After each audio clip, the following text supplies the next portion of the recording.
Hey, everybody. Welcome to another edition of Coaching from the Couch.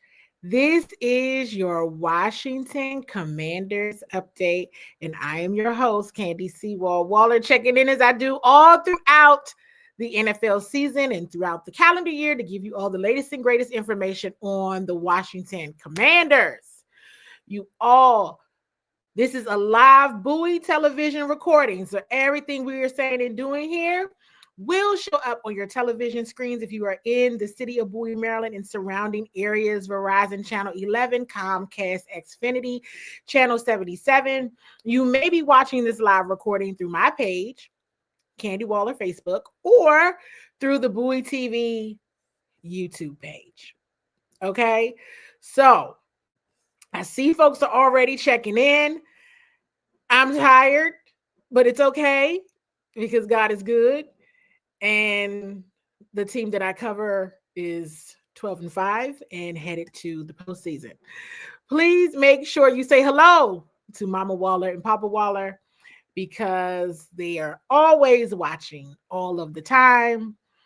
Make sure you are hitting the love button and sharing this show with your Washington Commanders loving family and friends. If you are watching on YouTube, don't just watch and view, subscribe. So make sure you subscribe, share the link, all of the things.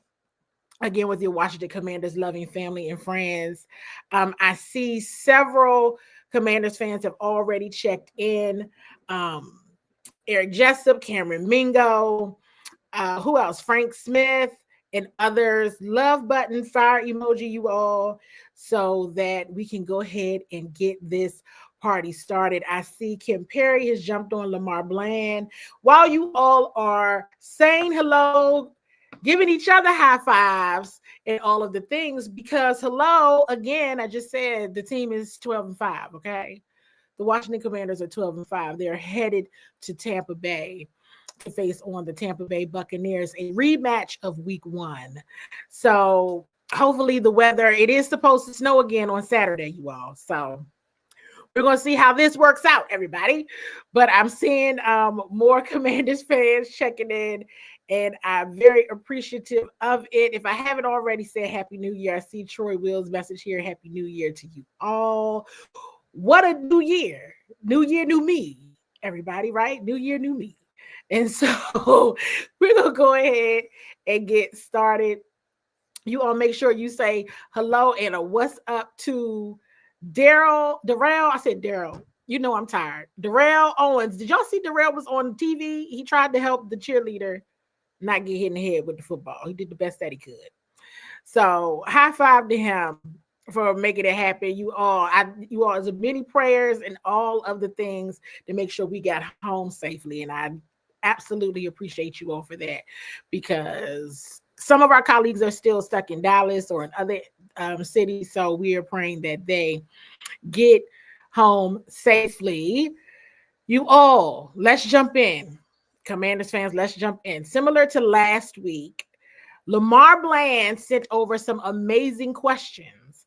So we're going to get to his questions, and then we're going to show some clips from throughout the week. But you got to play one of my favorite games before you get into that. Like, seriously. All right. You all know my favorite game. What's your one word? I mean, I have other games too that I like to play, but this one is just one that I just enjoy to see everybody's response. And I know that this one is just one that it's like this. Like, here we go. Mama Waller says hello to everybody, but Lamar Bland says this game was ugly. Right? One word. Eric Jessup said he was satisfied.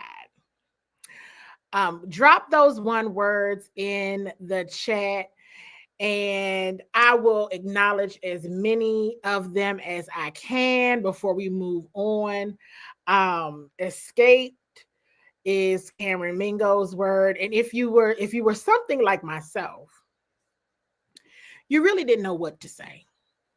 Because sometimes when you don't have anything nice to say, you don't say anything at all. Okay.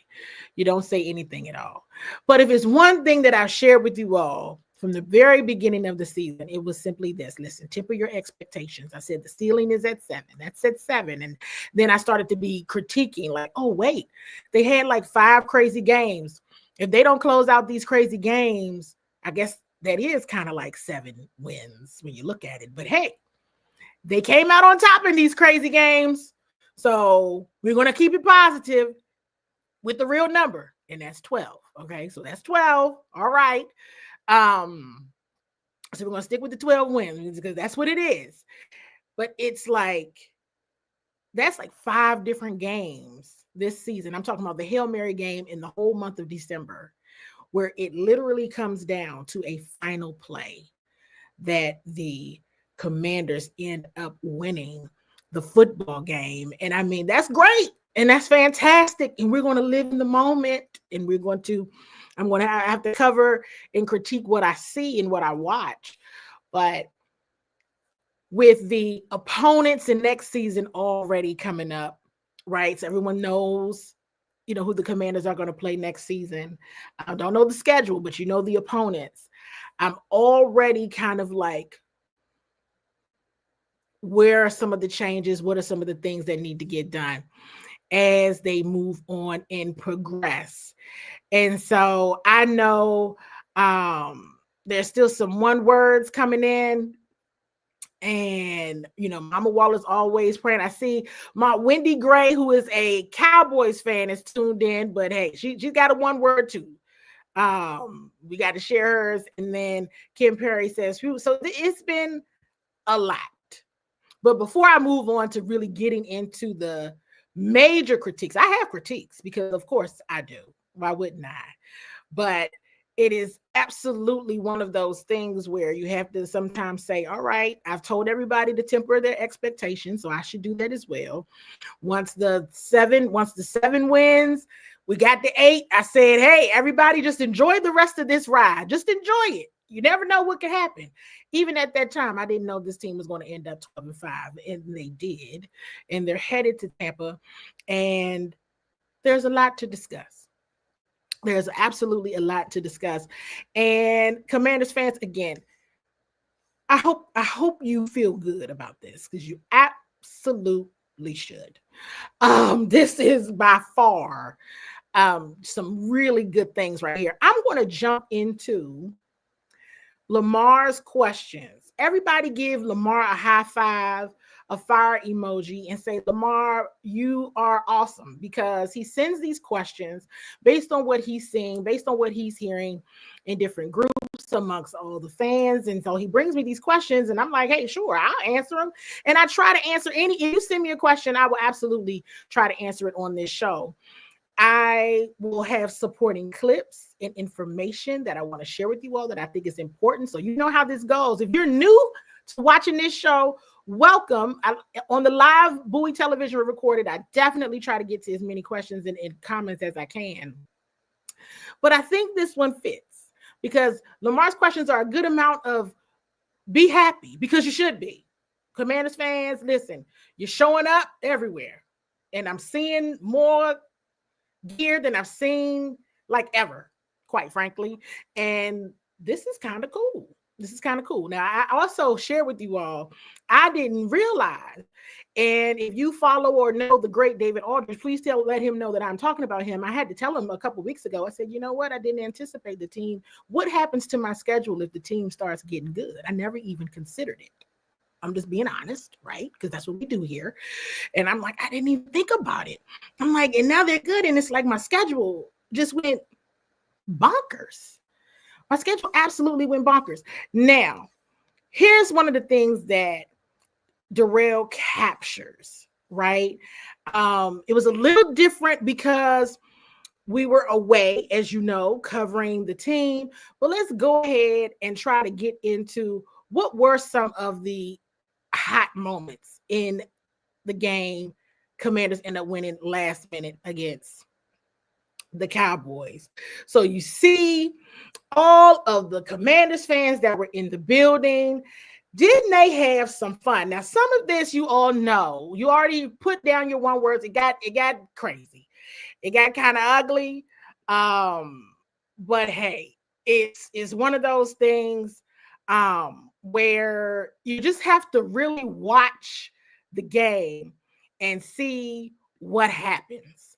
But you still have to watch it in a way where it's like, what is really happening here? What is going on?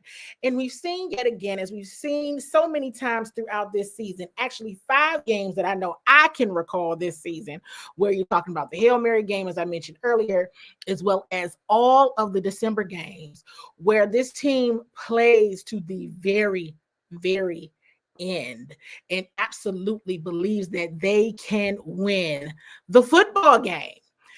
So you go through this range of emotions, didn't really see all you wanted to see out of the offense or the defense, right? You're thinking you're going into Arlington. This should be a relatively easy win, right? Relatively. But as we have learned, there's no such thing as an easy win. There were many Commanders fans that you all thought that the starters should not play.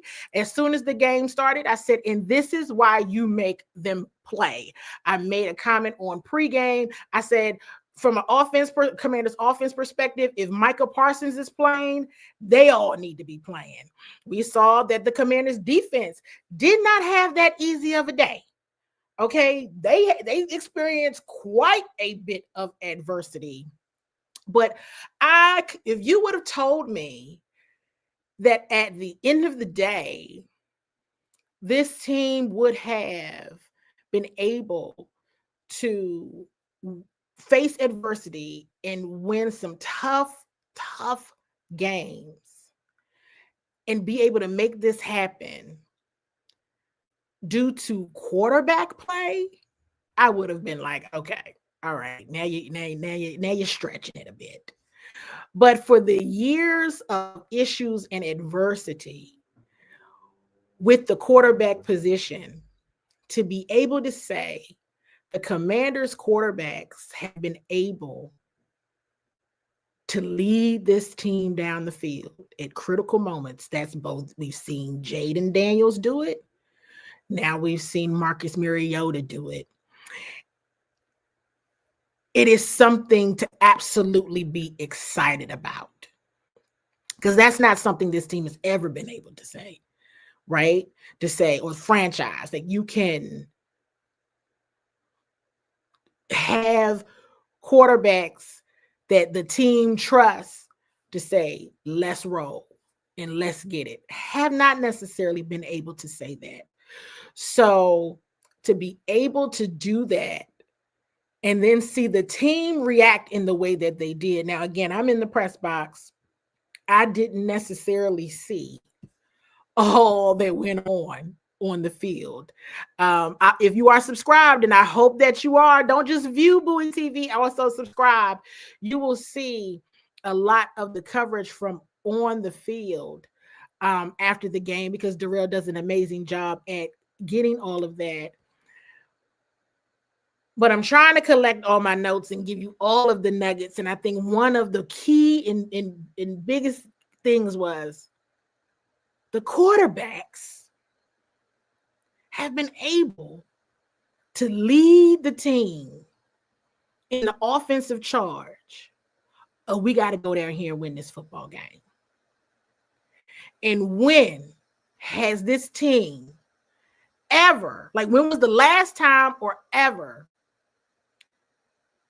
one quarterback goes out and now you have no reason to goes out for whatever the reason may be, we'll get to that in a moment, and you don't go crazy or just completely unravel because you feel like all is lost, right? Drop in the chat if that has happened or if you've experienced that at all, to say, oh yeah, that not just one but two, right? And one of the things that you all have heard me consistently talk about is depth.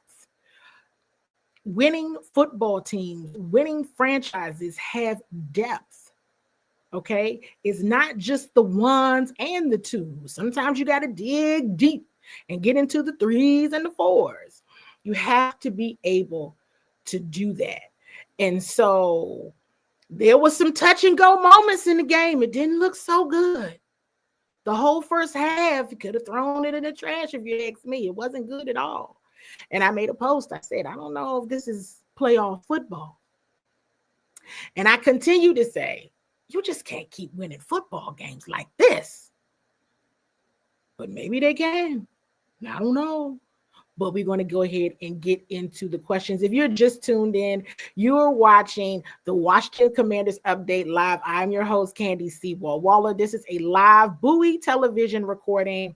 Everything we say and do here can be found on Bowie TV, Verizon Channel 11, Comcast, Xfinity Channel 77. I hope you are subscribed. We're going to get into some of the questions that Lamar has sent over. Let's go ahead. And some of these questions, you all may have these questions as well. So this team has beaten a string of bad quarterbacks during the last 5 games. They have. They weren't all that good. They weren't, they were serviceable. They were very serviceable. I would say that. I wouldn't necessarily call them all bad, but they were serviceable. They were solid. They did enough for their teams to win.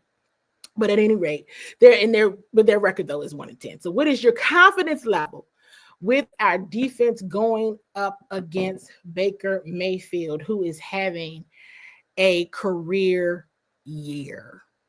So let's get into some clips, because I think this is a good time to get into some clips. And I'm looking at some of our clips here.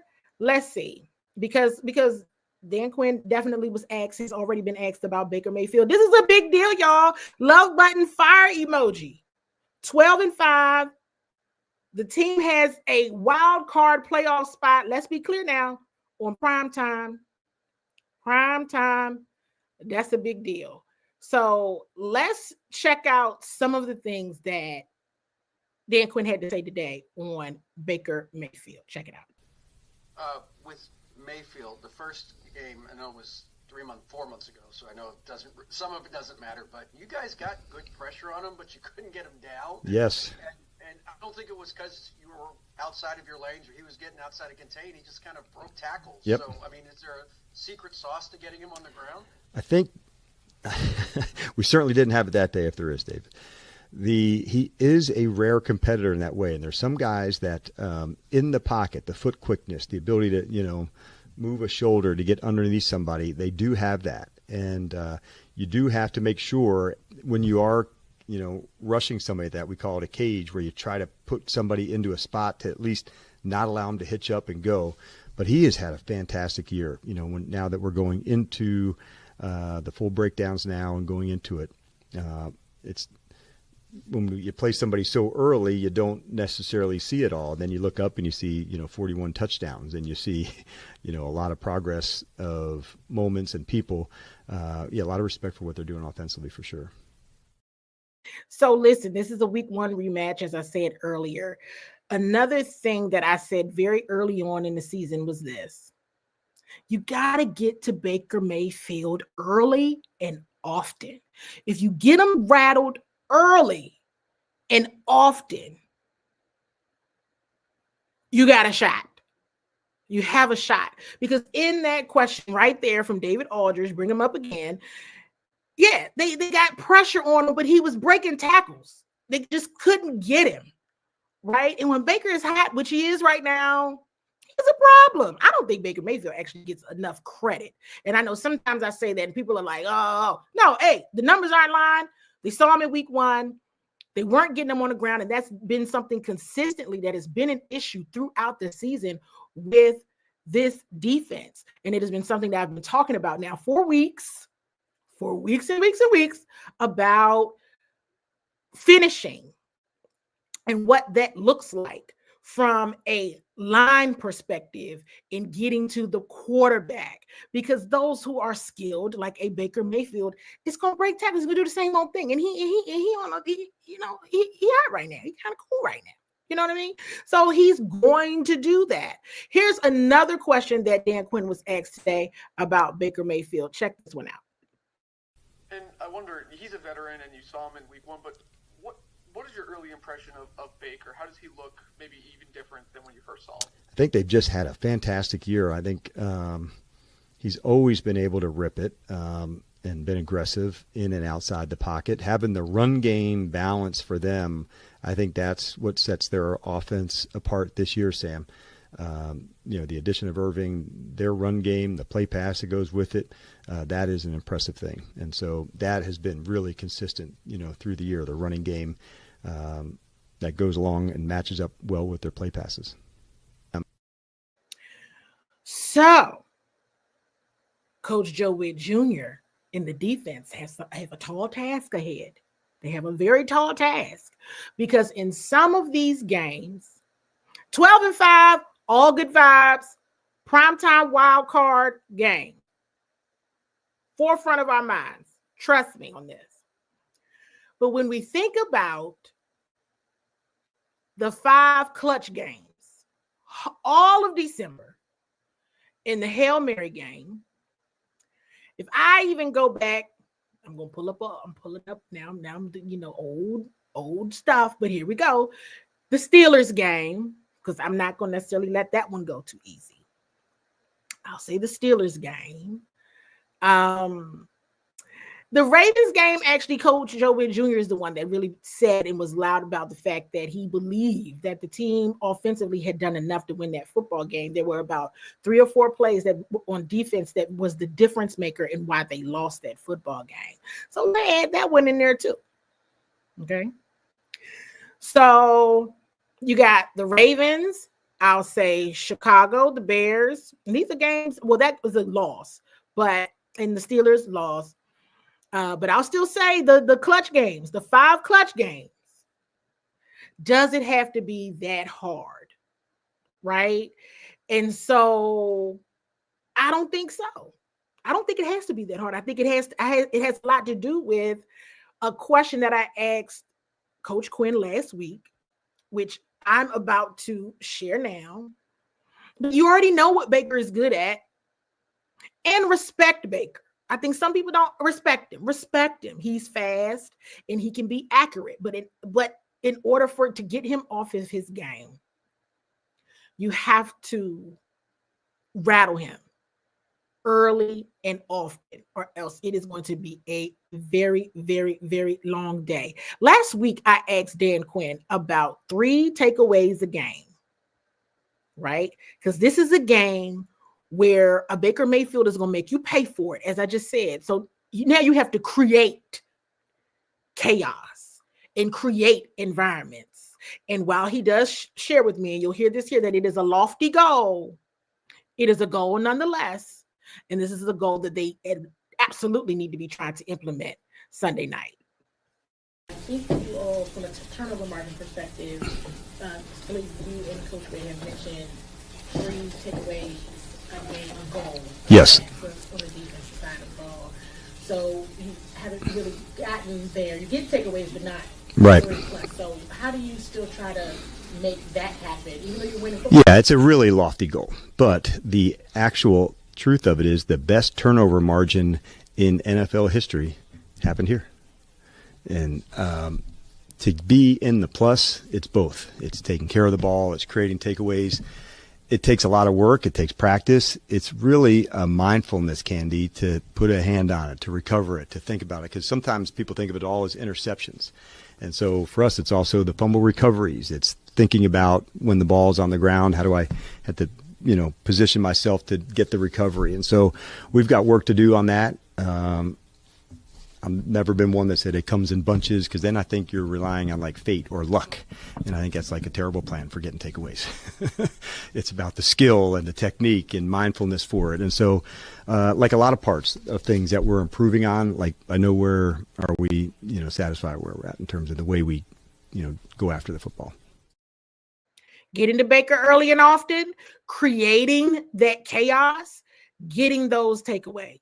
Getting to the football, trying to get some yardage. When the Commanders have gotten takeaways on defense, they have put the offense in really great positions, right? This is a time where it's kind of like, look, I feel like the offense, and again, this has got to be a shock to say these things. I feel like the offense has literally gone down the field and won these football games. Defense it's gotta like everybody do each other solid and make some things shake, because that's in my opinion playoff football and what it looks like when you really everybody is starting on an even playing field now, and everybody's trying to get the same thing, and that's the Lombardi. So moving on to the next question. For the second time versus Dallas, we've seen Jaden struggle getting into a rhythm in the first half. What more can be done to ensure that doesn't happen at Tampa? Well, let's see. When they played Dallas, that was mid-November, end of November, and there were already some injuries in the midst. Unfortunately, and we're going to get to this right in a moment, because I have a clip from Dan Quinn here as well, where now if anybody is concerned, it's like, okay, all right, because now it's the same thing. You got to get to Jaden early and often. And we're not the only ones that knows that this offensive line is dealing with some serious injuries here. Now, as I asked Coach Kingsbury last week, and I even talked to Jaden about this and all that, the offensive line is doing the best that they can. But we know that they're dealing with injuries now. Brandon Coleman has a knee injury. We got to see and get an update, later on in the week about what that looks like and how that's going. But probably since Thursday Night Football against the Eagles, they have been a kind of beat up group here. Solid, doing all the things, but the only way to ensure that type of struggle doesn't happen is if you have a very stout offensive line, and this blocking has got to be able to hold up for sure. And right about now, people just getting beat. Dan Quinn was asked about that a bit, kind of, sort of today, but I think it's applicable to next week. Check it out. And then on your other side, Cowboys ultimately get 6 sacks. You guys have given up a decent amount over the last month or so. We've also had injuries. No Tyler this game. Brandon leaves. What's kind of the status there for you in terms of why it seems like the number of sacks are going up, and how much of these injuries factor into them? Injuries regarding like Tyler's? With Biotish, and you missed Wiley in one game. Coleman. Oh, I'm sorry. Yeah, I couldn't get it with the sacks. I wasn't following. Honestly, I thought in this last game, Ben, 3 of them could have not been sacks. Get the ball out, throw it while you're on the scramble to go. So they weren't all, in a traditional sense of in the pocket to go. Now, what I don't love also is the negative play that comes with it, on the early downs that goes into 2nd and 15 or 2nd and long, because then it kind of changes how you have to call it. So those are definitely the early down ones, Ben. We've got to get that out of our game. So Coach Quinn gives a bit more information there about what he doesn't want to see and how some of these does not have to end in sacks. And we've heard this message before, right? We've heard it, we've seen it, we know that there's still a learning curve there and some learning that needs to be done on Jaden's behalf. Not that he's being terrible at it or anything. We know he's such an intense competitor that he's trying to make something happen. We know that it's done and it's well-intentioned and done in the faith that he's trying to make something happen. But at the same token, again, everybody's same equal playing field right now. What are you going to do to learn from those lessons, those tough lessons throughout the season? Whether you won the game or not, there's still some lessons to be learned here. And where you're hearing Coach Quinn say, not taking those negative plays or just hurrying up to get the ball out or throw it away, get out of bounds, those things need to be a reality in order to really make something happen on Sunday night, in my opinion. Do you believe Marcus Mariota should be a priority signing during Washington's upcoming offseason? I don't know if you all saw last week, I asked Coach Quinn, and I'm looking for it here. I'm sure it's in here somewhere because I have everything everywhere at some point. I asked Coach Quinn about Marcus Mariota. Everyone saw, right, by now, the moment toward the end of the Falcons game where Marcus Mariota went over to talk to Jaden Daniels, and everybody knows what was said and all that. So last week I started the conversation in the head coach press conference with Coach Quinn, asking him about Marcus Mariota. And then you can answer your own question at this point based on what you've heard so far, but I'm going to connect that question back to the question that I asked Dan Quinn last week. Check out his response, and then you can answer that question. And on Monday, you mentioned the moment that when Marcus went out to talk to Jaden late in the game, and Jaden had shared with us Sunday after the game about that as well. Can you share what Marcus Mariota has brought to Jaden's overall growth and development? Yeah, I'm so glad that you brought him up because he's honestly one that I'd love to talk about and the impact that he has. So he had a remarkable week, and we talked about it in the team meeting today. So on our first day of the week, Tuesday, he was sick, like some of the guys have been, sent him home. And then Christmas came, had a son, flying back. And in that time of the preparation to come back to get ready, and what you didn't see was him on the sideline talking to Jaden about some of the blitzes that were happening in the first half. This is what they're doing. This is where we want to go and what to do. And so when somebody can give you that kind of support and love, it's really remarkable. And so great teammates do make great teams. And Marcus, just that week alone, demonstrated like how much he's in, because it would have been very easy. That was a hard week, and I just had to get myself ready. But that's not who he is. And so to see him go through that whole week and then in the game give that type of support, like that was the clearest illustration of brotherhood I saw in the entire game.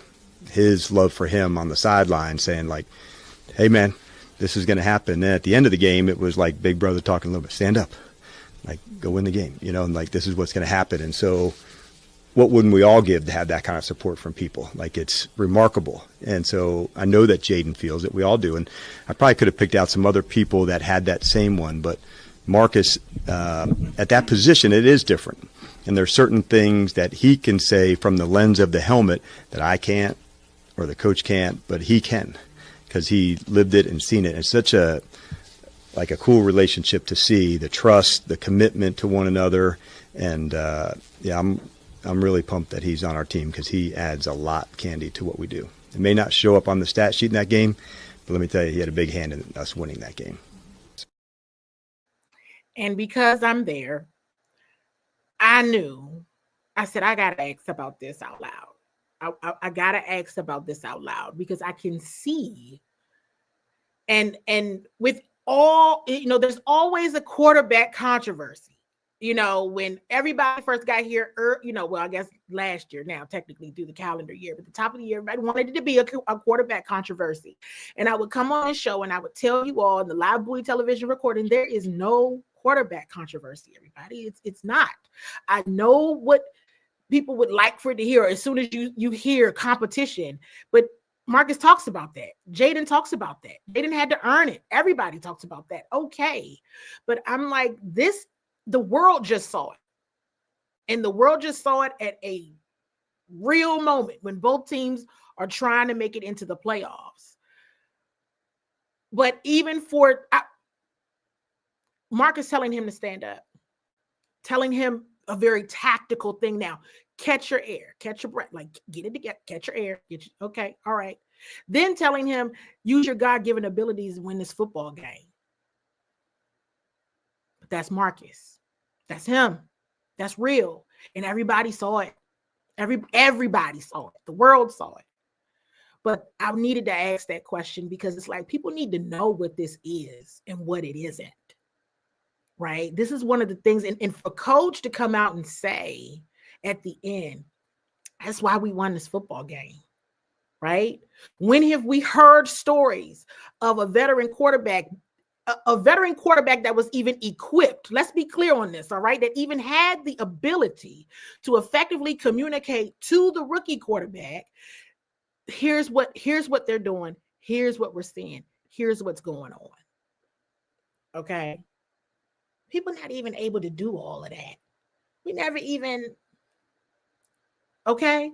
So this is not a situation where it's a whole lot of drama. And I sincerely hope that Commanders fans are happy that that's not what this is saturated with. And you already answered your own question, right? And Coach Quinn answered it for you too, so I don't have to answer that. You already know where I stand on it, because I took a while to get it all out, but I thought it was very important. That was a very important point. Which do you think is easier to correct ahead of the playoffs? The lack of running back yards or the run defense? Ooh, that's a good one. That's a good one. But while we on it, Coach Quinn was asked today about Brian Robinson Jr.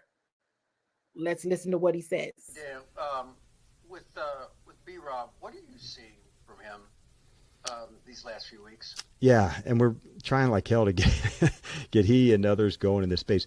One of the things I did like, yes, and Anthony had said this, today when we were going through the game grades, from a pass protection standpoint, that was one of the spots that we thought was good with Brian's size.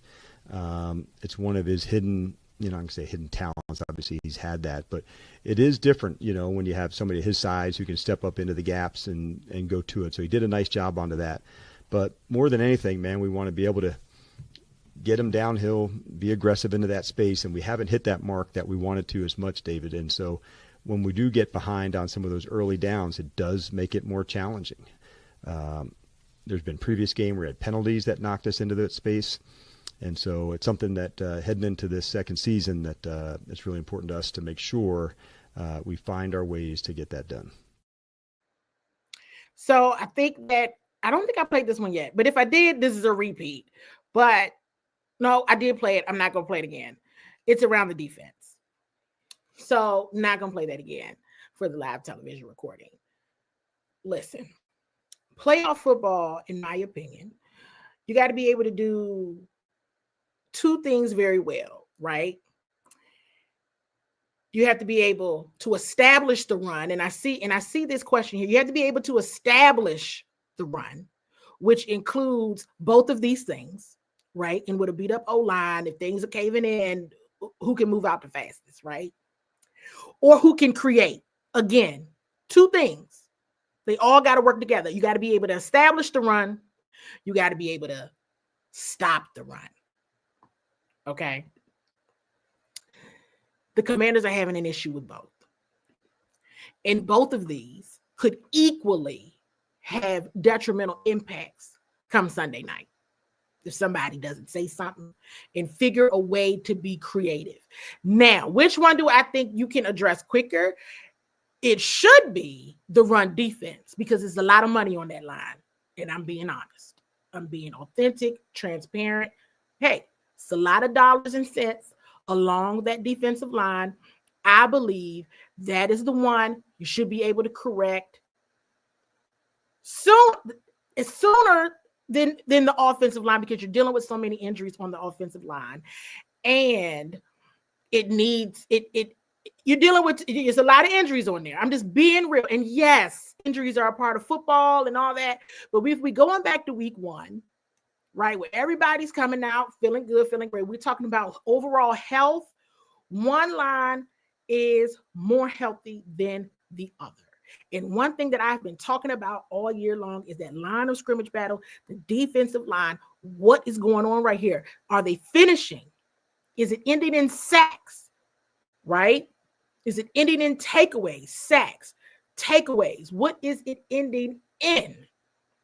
So in order to answer that question, which one can happen before Sunday night? I think it's going to have to be your defensive line. I'm not to say that both cannot show progression and good things in order to come away with a win, but that defensive line they got to get to the quarterback. They have got to get to Baker, or they're going to have a very long night. Very, very long. Okay, do you think the O-line getting pushed off the ball in the trenches is a legit concern going forward, or just an issue specific to Dallas? I think it's a legit concern. They're hurt, right? These injuries are piling up. The versatility is there, and it's amazing, and it's great. But if you're not at 100%, it's just harder, right? It's just harder. What has been your assessment of Deron Payne's play this season? I want to go back to um a couple there. One, what I just said about the defensive line, and I feel strongly about that in terms of what needs to happen. Um, what needs to happen? Finish, right? Yesterday I did see a play where I think Deron just like pushed somebody. I mean, he did smack somebody too yesterday, but I'm not gonna get into that because that had nothing to do with the play I'm talking about. But he pushed somebody, and Jeremy Chin and Frankie Louvu had to come. He didn't tackle the person; he just pushed him, like as if the play was over. And Jeremy Chin and Frankie Louvu had to come in for the finish, and I think the finish was kind of rough because I think Frankie, started, dealing with, yes, football, you get hurt. And so I think it was, a couple of, nicks and knacks and everything going on there.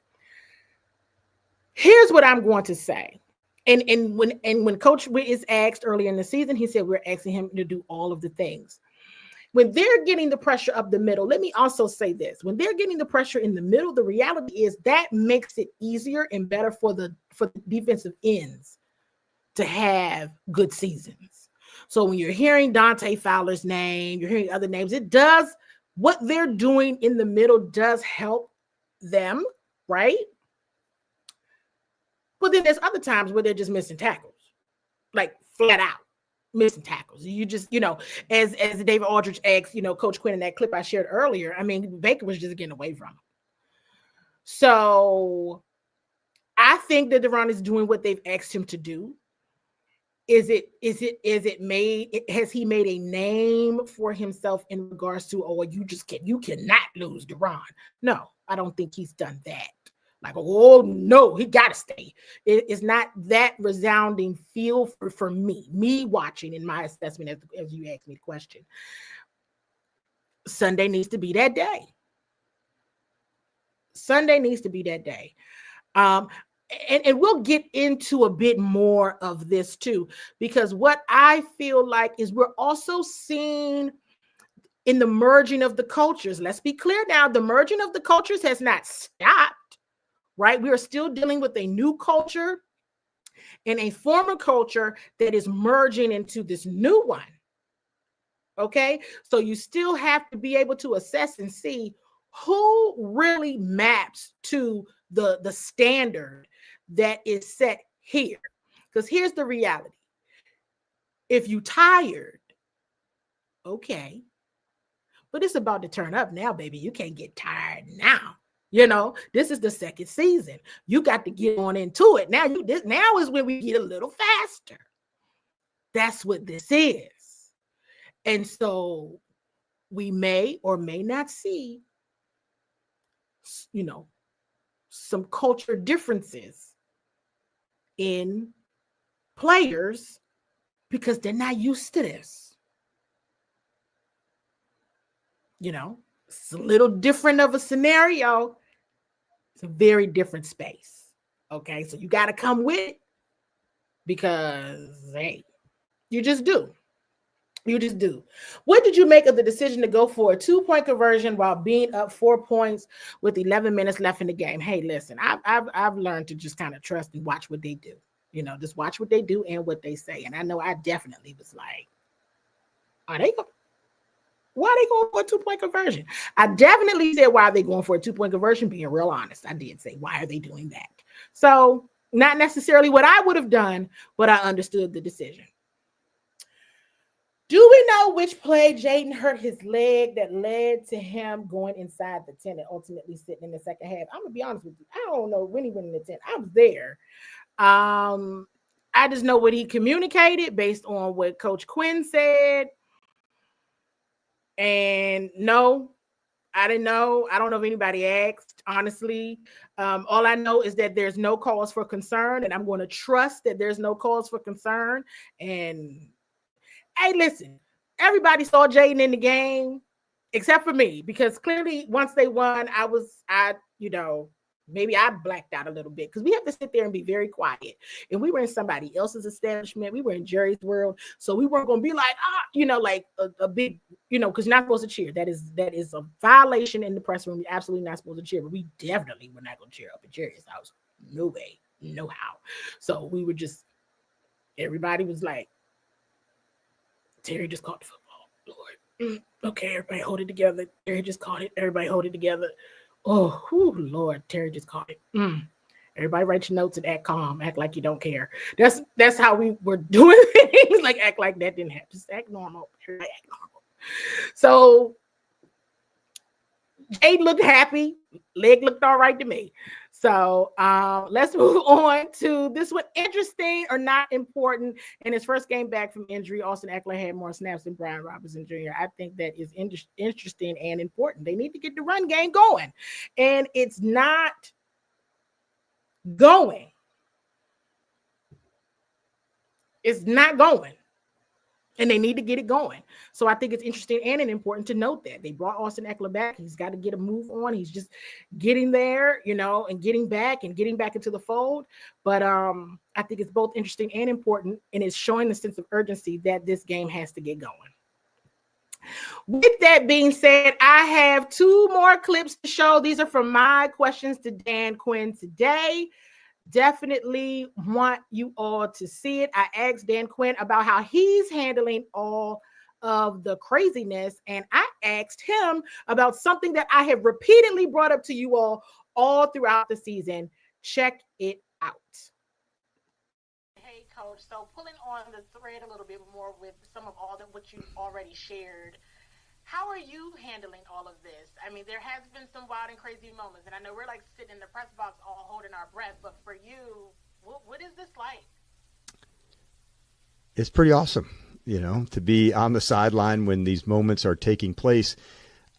Most of them, Candi, I'm trying to be a play ahead, or I'm talking it through. So even in the game yesterday, this is our field goal line. So once we get to that spot, and then Marcus had the long scramble, and then it allowed us to say, hey, here's the next scenario where, it's inbound play. We'd go clock it, to give ourselves a chance at the next one. So it's fun when we talk through a lot of the moments that come up, and then we get to go live them, because we practice all of these way more than we ever play it. And that's kind of the thing about football. Like, you practice way more than you play. And it's kind of like so much different than basketball, where you get all these games and you can keep extending things. So your heart rate's up, but you're kind of ready for the moments, and the guys have been in there. And I know we've done a good job during the week when they'll be watching other games and text you, or did you see that? Did this just happen? Like, things that we would call.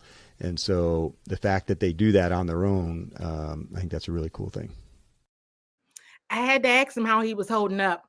Now, after the Hail Mary game, I asked him because the cameras caught him in extreme emotion after I called, the Hail Mary game against the Bears. But I'm like, December has been like, oh my gosh.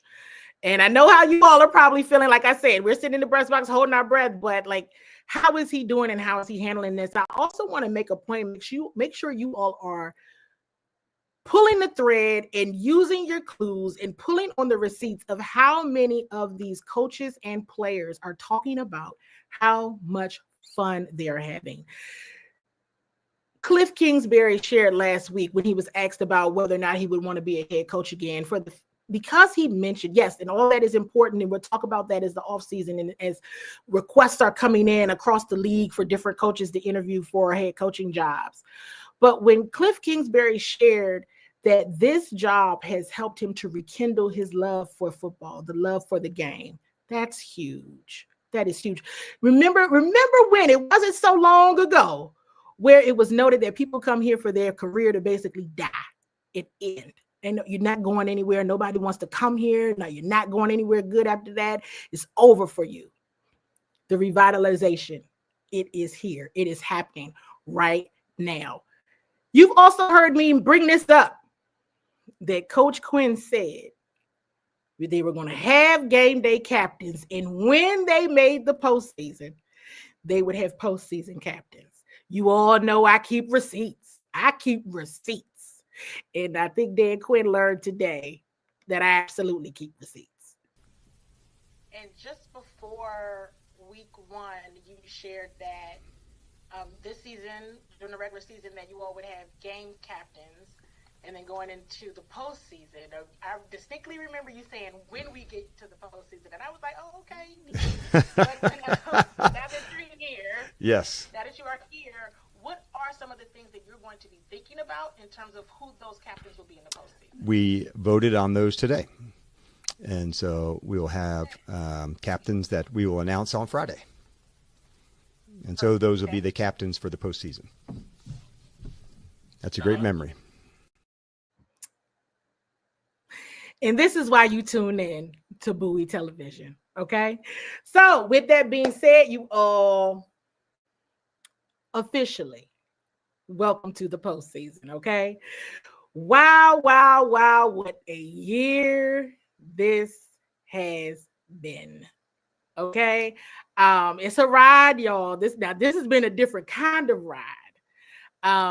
Last week, I'll share this funny story with you all about one of your favorite Commanders players. Won't say who, but one of your favorites. I was making a comment about locker clean out on Monday. And I was like, wow. And I was just talking out loud. I didn't know if anybody heard me. And I was talking and I said, well, I don't know what to do with myself. Locker clean out isn't on Monday. This is coming Monday. I don't even know what to talk about on the show, what to do. And one of your favorite Commanders walked right up beside me. I was talking this way and they popped up over my right shoulder. Who cleaning that locker out on Monday? Who doing that? I was like, nobody. I was talking about in the past, it's normally locker clean out. Oh yeah, this not the past. We not ain't nobody cleaning out no lockers on Monday, girl. Okay. Understood. Was not locker room clean out today. So listen, this has been a wild ride, and I hope you all continue to stay locked in with Bowie TV as we continue to bring you the latest and greatest information on the Washington Commanders. I do have to run, but I certainly hope you have enjoyed the content and coverage. All OTA, well, from draft to OTAs to training camp to all of the regular season. Now we are on into the postseason, and I cannot wait to share with you all that is happening and all that we're learning while being on site and getting prepared for the first weekend, wild card weekend, Sunday Night Football against the Tampa Bay Buccaneers. So you all, look, I appreciate you, and I'll be talking to you all again soon.